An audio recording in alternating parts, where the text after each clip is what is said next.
and hopping on that Insano observer cam in the bottom left. In the red from Red Dragons, it's RazerBlader.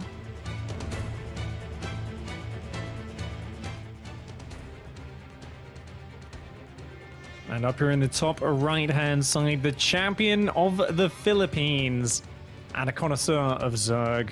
It is the one and only EnDerr.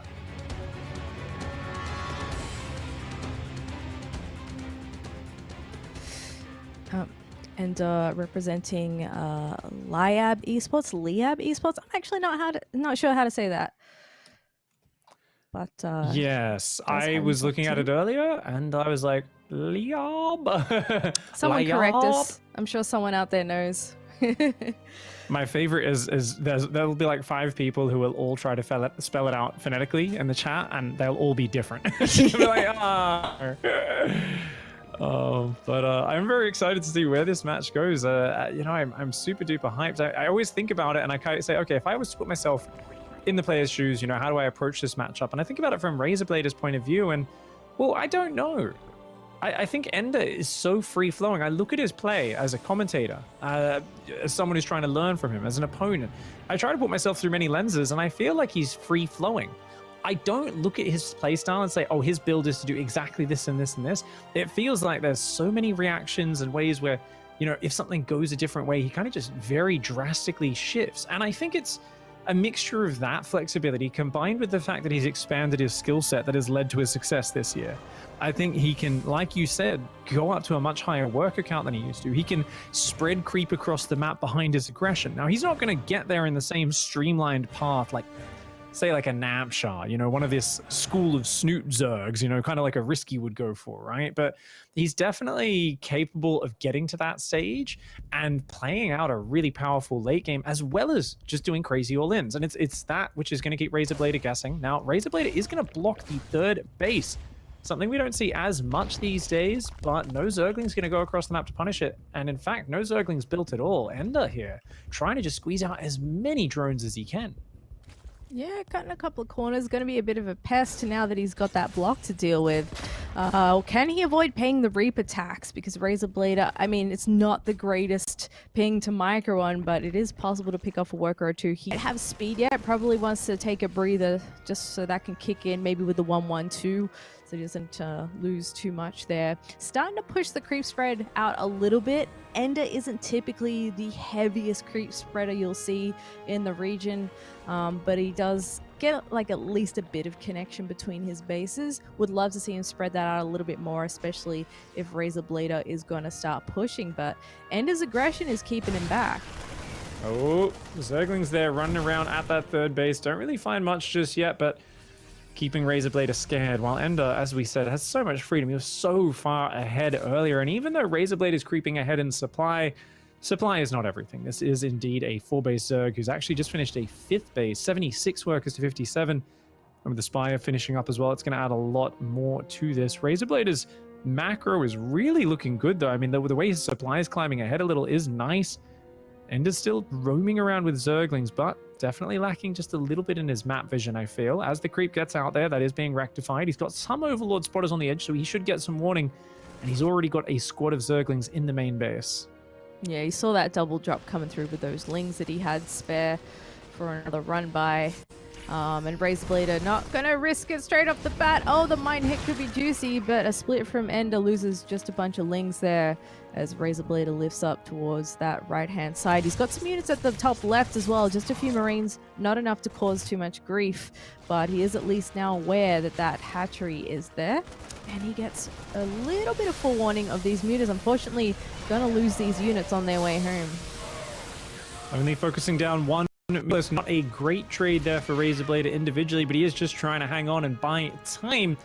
RazerBlader has identified that he is far behind in this game, and he is going to sit back and try to max out, adding Thor's mines. 2 upgrades are on the way, of course. With 2 factories as well, the Drilling Claws is now going to finish up. It's up on that 5 barracks production, powering out Marines. And you can always just weather a storm of Lingbane Muta and defend and then survive and win, right? Because the fights are efficient. The problem is, right now, that is a huge army for EnDerr. And that third base is looking very exposed. These Widow Mines are going to need to be big in this next engagement. Yeah, he's already got a pretty good spread with those, and he's pre-split his bio units as well.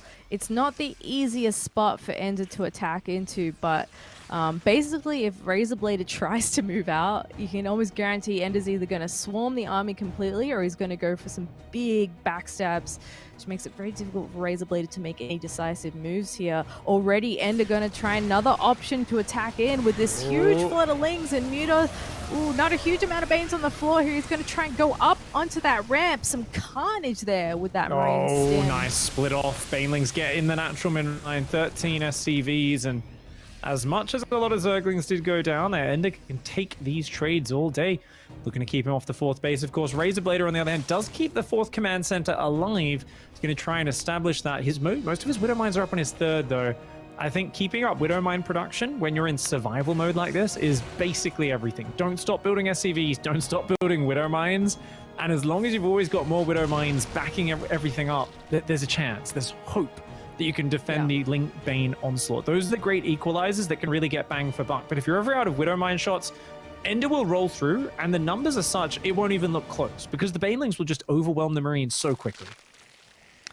Hive is finishing up as EnDerr readies another attack over here. It doesn't have a bank yet, but he's getting towards that point where he may start building a bit of one. It's mostly Lings and Banes that he's been making this whole time. Blocks another drop here on the right-hand side. RazerBlader getting pretty stuck for harassment options. EnDerr's just all over him like a rash. But the fourth base is up. 3-3 upgrades are ahead for RazerBlader. It's just a matter of can he handle the late game EnDerr. EnDerr is opting for Ultralist tech. 3-3 upgrades in Adrenal Glands are all starting up around the same time. No sign of Spellcasters or any of that sort of complexity. No sign of a Greatest Buyer for Broodlords or extra air upgrades. So seems to be a mostly Ling Bane army. And here we go, coming in from the left-hand side. There are a few Widow Mines, but not a lot of bio support. Can they hold on? Oh, that third base is in trouble. Ooh, he does lift it. A lot of SCVs going down. The Banelings on the right-hand side do get mowed down, and EnDerr's going to pull back with what he has left. A bit of a supply block there for RazerBlader. A couple mutas cleaned up at the end of that fight as well. And EnDerr's just... looks like he's just trying to bludgeon him to death, really. RazerBlader's work account looking a little bit gross again. But, you know, he's holding on. He's weathering the storm. A bit unfortunate that he's supply blocked and can't really macro back up too quickly, but 3-3 is about to kick in. Ooh, this is it. Okay, finally. I was like, you know what? It looks like maybe he's about to stabilize, but so many SCVs just went down. 19 mutas fly on out of there.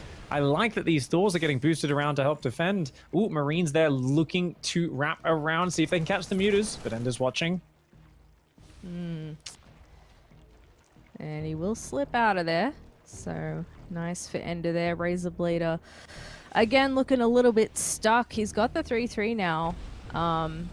I don't know, do you just keep trying to turtle, or do you take everything and go? Because now we got Ultras coming out. Well, there's no SCV production, and that tells me RazerBlader just wants to finish his supply with army. Now, he's going to still play defensive for another minute or two, but I basically think he wants EnDerr to kind of bludgeon into him, take a bad fight, and then shove across the map with a huge army, like 150 army supply right now. He's rebooting a couple of SVs. He does have a 5th command center. It's just the Ultras pose the big problem, as well as the fact that he's getting spread out as a Terran player right now. He's got 82 Marines, which is awesome. A couple Thors, 7 Widow Mines. The problem is, if you ever get caught with those Marines against the Banelings, they go down really hard. If they ever get caught against the Ultras, well, what is there to kill Ultras right now? Not a lot, and that is what's missing. I really do think RazerBlader needs to be upping that Marauder count. And these Ultras are a big, big threat right now. He's coming in from 2 angles at once. Half the army on each side. Not an ideal engagement here for EnDerr, actually. He has to pull out of that right-hand side. Doing some damage here at the third base again. A few more workers will go down. Got to pull out of there with the mutas.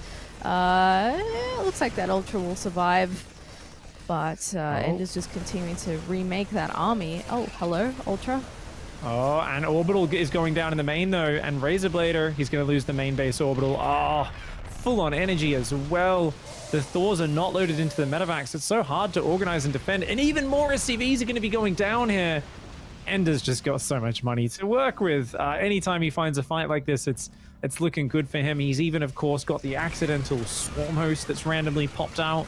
It's kind of wandering around the map right now, but the mutas, they found damage, and I like the patience with them, right? It wasn't forcing the mutas to find damage, but just keeps on out positioning RazerBlader. Now, RazerBlader is going to try and push down the left of the map, but look at that. Base on the right goes down, mutas are on the production in the main, and suddenly it's not just one big powerful push, it's a base trade. EnDerr does not need to even fight that army. He just needs to slow it down while he cleans up the economy at home. Yeah, and he's already been chipping away at it so much that there's only 28 workers left. A beautiful pre-split here from RazerBlader, but there's a lot of EnDerr on the map as well, and he's moving forward with these Banelings, with the Ultras. One Swarm Host in for the ride as well. Some decent hits, and he's actually dwindling with the numbers on the front lines there. RazerBlader's army does lose a little bit of its size. More Banelings crashing in now as well with the Ultras, and that's gotta be it. 25 Banelings in the mix there. Ouchie. That's a good Baneling remax there. EnDerr in charge of that game ever since the start. The Overlord came in, and of course he scouted. What mech play here? I think there's a lot of different ways you can take advantage of it, but it's mostly about surviving. A Zerg picking the smallest map in the pool against you. Well, how's it going to be standing on end? You're going to be checking behind every door, in every nook and cranny for crazy Zerg players about to jump out at you wearing a scary mask and of course wielding a knife. This man has to be on his toes. He's got to scout well. He is, of course, RazerBlader.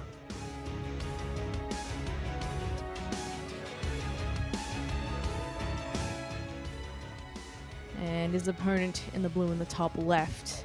Up one in the series, it's EnDerr.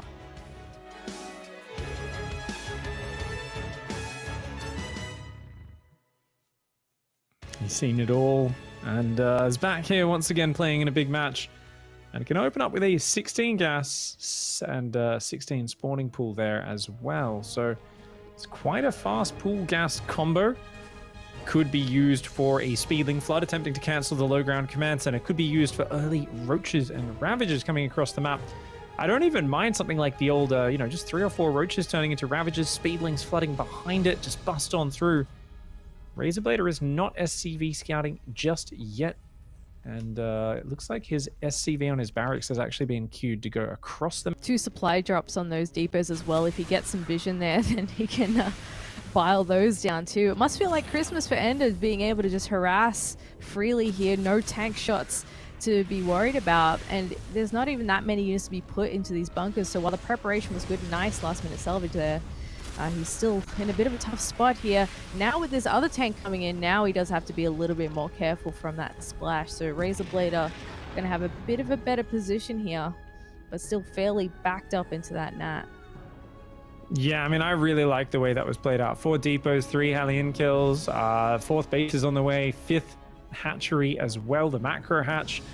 1-1 upgrades, 57 drones are out. We know how EnDerr feels. If he's got 3 mineral lines, he's happy. He really doesn't care to have too much more than that. Like, he's like, hey, as long as I can mass my Ling Bane, I'm good. I'm feeling happy and comfortable. You're on 2 bases right now. I've got my 4th on the way. Like, this is just, once again, EnDerr with massive control over the map. The early game seems to have gone his way. He's scouted, he's reacted.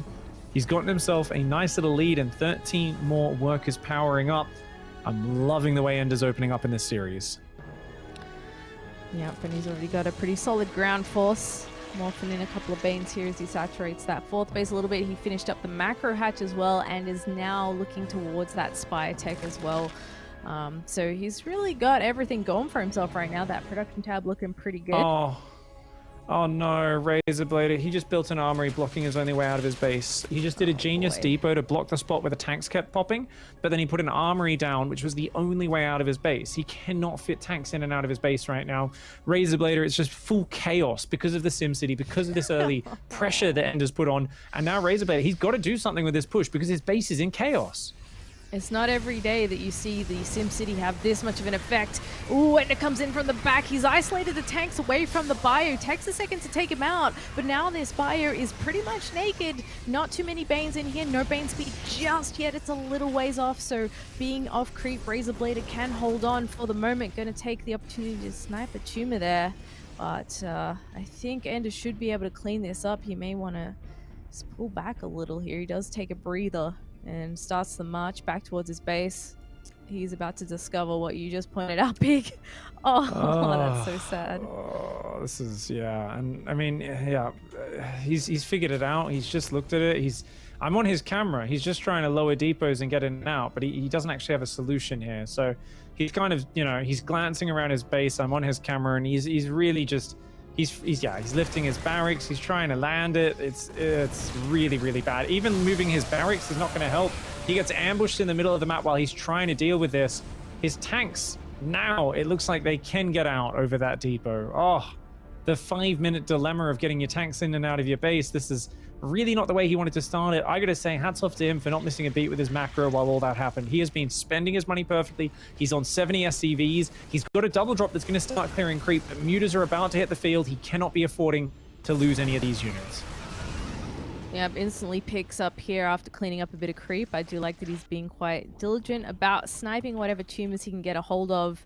Takes a scan there into the main. You'll see that infestation pit on the edge of the vision there, so he can get an idea of that hive timing.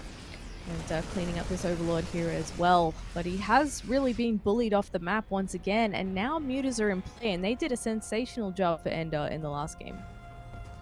Turret will finish on the natural. This both turrets will actually, just barely in time, so going to be able to defend there quite nicely. Mutalisk goes down there for his trouble, not bad. Second factory is now building a tech lab as well. Now he's only building tanks right now, and double tech lab for RazerBlader. I wonder if he's just going to double down on the tanks. You got to remember, here on Submarine there's a lot of cool ledges, so maybe going to do like a slow tank push across. Can always add some Thors in there as well, of course, to help deal with the Mutalisks. They're not as good against the Lingbane as the mines, but some options do open up. RazerBlader moves out with a small squad of Marines, and EnDerr elects to actually just engage it. He's got some links to support there on the bottom, and RazerBlader will get a glimpse of just how big this army is, and he's probably getting some flashbacks to game 1 at the moment with the constant attacks from EnDerr. Now this map does give you a bit more of a defensive position, so it's not as easy to get those run-bys, those backstabs into the natural. But as RazerBlader moves out here, there may be an opportunity to try and get in there. He's going to be looking for those no creep zones and securing this high ground, but EnDerr's already here. Oh, those Marines are in a corner. Oh god, the bailing hits are just disgusting. EnDerr ready to jump on top. Takes a ridiculous engagement. We just saw 60 Marines go down in that fight, and oh wow, I'm not showing any of my Terran children that. That was horrible. No, that was carnage. Poor RazerBlader can't catch a break here. He's a really strong player. He's got some really great macros, you pointed out, and he can absolutely contest some of the top players in this region, but tonight just feels a little bit off for him. You know, he's his own worst enemy with the Sim City for a little bit. Early push is not going right for him, and things are just not really working out. And once again, he goes for another drop here. EnDerr looks like he's just about to spot it with that Overlord, so maybe next time, now that he's cleaned up that vision. I do like that he continues to try and send out small groups of units, though. Yeah, doing something to at least push back the vision, but I think it's not even that RazerBlader is playing bad or anything. It's just that EnDerr is winning the early game, right? He's getting so much momentum for himself, and we're seeing mid-game onwards where EnDerr's like always so far ahead in army supply. He's ahead on bases tech. There's like no point where RazerBlader is able to distract EnDerr and pull his attention around. This is a seesaw matchup where it's all about attention, using low APM things like Baneling run-bys, Muta Harass to draw a lot of APM and a lot of reactions from your opponent. But when one guy gets to do that whenever he wants, in the case of EnDerr, and the other guy's literally just sitting there with this tiny pocket of vision in the corner, it's easy for you to move out and bam, EnDerr's already on top of you without you having time to spread your units out. Like, this is just a situation where you're not meant to really come back from these sort of deficits in this matchup, not unless the Zerg makes a big mistake. And EnDerr is just playing so well from ahead. He's very patient. He's looking for these openings. He's just snatching up units. You mentioned his creep spread's not normally one of the best out of the region in terms of Zerg players. Well, in this game and the previous one, he says, hey, I've got map control. I will cover the entire map in creep spread. You know, if I've got this much dominance, heck yes, I'll take advantage of it. Yeah, and that just makes it more difficult when RazerBlader actually wants to move out. He has been clearing the creep a little bit, but ultimately, because he's so stuck in his own corner, he doesn't have a huge amount of opportunity to do so. This could be a better time now that there's a base in the bottom left and the top right to try and stretch him out a little bit, but I can't really fault RazerBlader for sitting back either and just trying to weather the storm. Like you said, one bad fight. If EnDerr gets a little bit overzealous here and tries to push in, that might be his opportunity to push, and that's basically how we saw Seetha play against Mio, who was doing something very similar.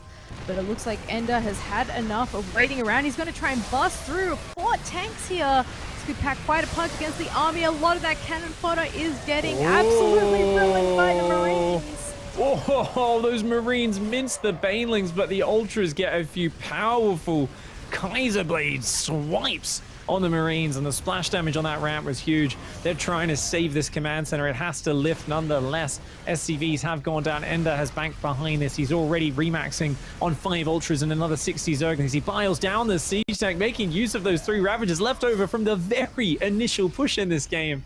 EnDerr, though, a great trade for him, just clearing the army, resetting RazerBlader's position, while EnDerr still is up on 6 bases.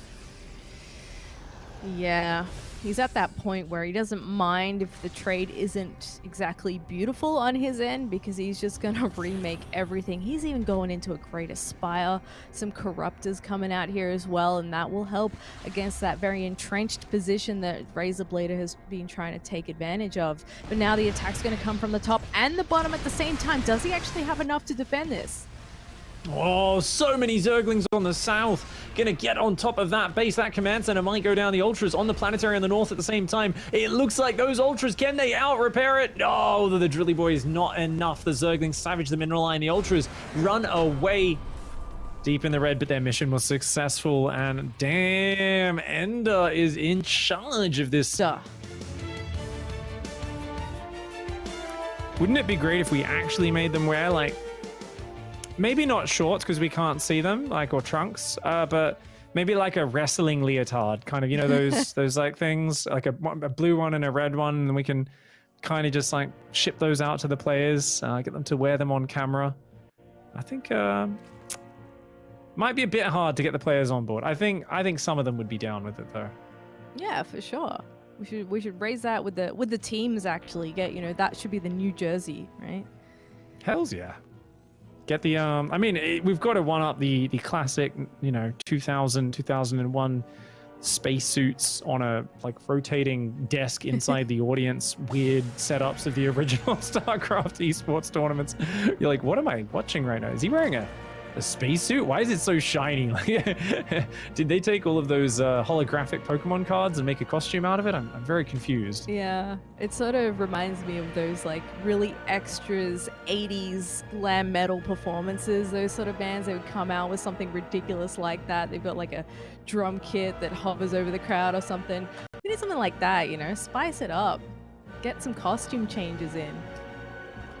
Yeah, well, I guess we're going to have to try and encourage the players at least to start off small. Maybe some bandanas for next season. Something cool like that. Cool beanie.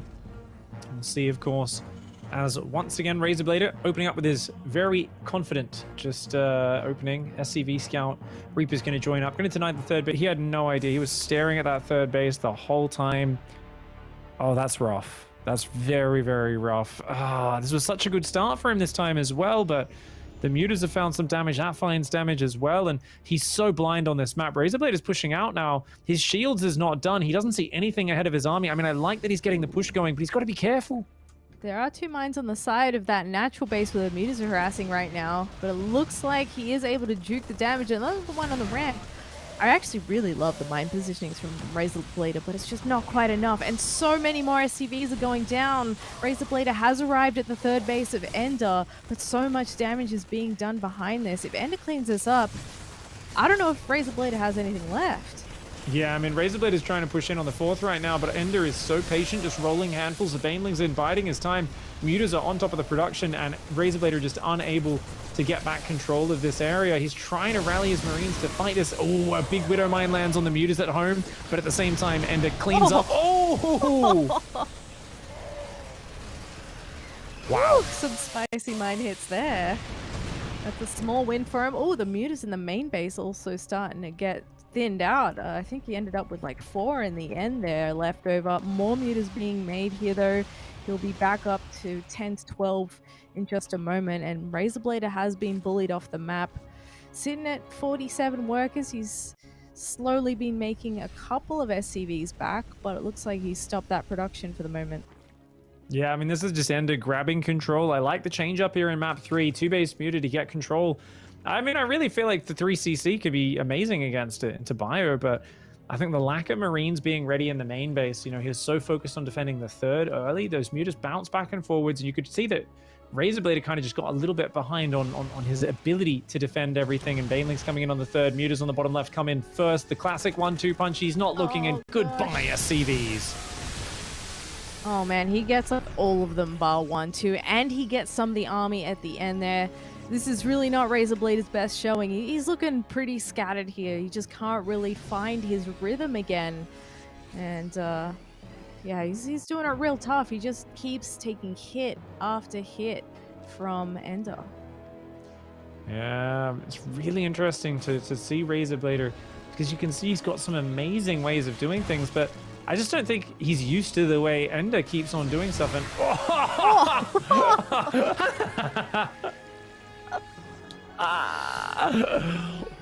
wow. Well, one last chance here. That was a huge mine hit. There's only 3 Banelings left alive. Maybe, just maybe, can RazerBlader make some magic happen? I mean, I think the chances are still quite dim, but you never know here. Pulls back up the ramp. The Widow Mine. Oh my god, Traitor Mine! Absolute traitor Widow Mine there. Does take a big chunk of hit points out of those Marines, as well as killing a few of them. And now with no mines left guarding them, the Ling Bane is just going to be dominant in this fight. EnDerr actually flanks around and says, hey, that bridge, that high ground, that little series of steps, it's mine now. Nowhere to retreat. Mutas will take out the medevacs. Ling Bane will surround everything else. And with that, RazerBlader is going to have to tap out of this game. Yes, a valiant effort to try and save it in the last moments of this game, but RazerBlader is running on empty. His forces have failed to make an impact on EnDerr's side of the map. He's sitting on 5 bases. He's now thinking about a hive and continuing this aggression against his opponent, able to trade out, able to pick off bits and pieces with these mutas as well.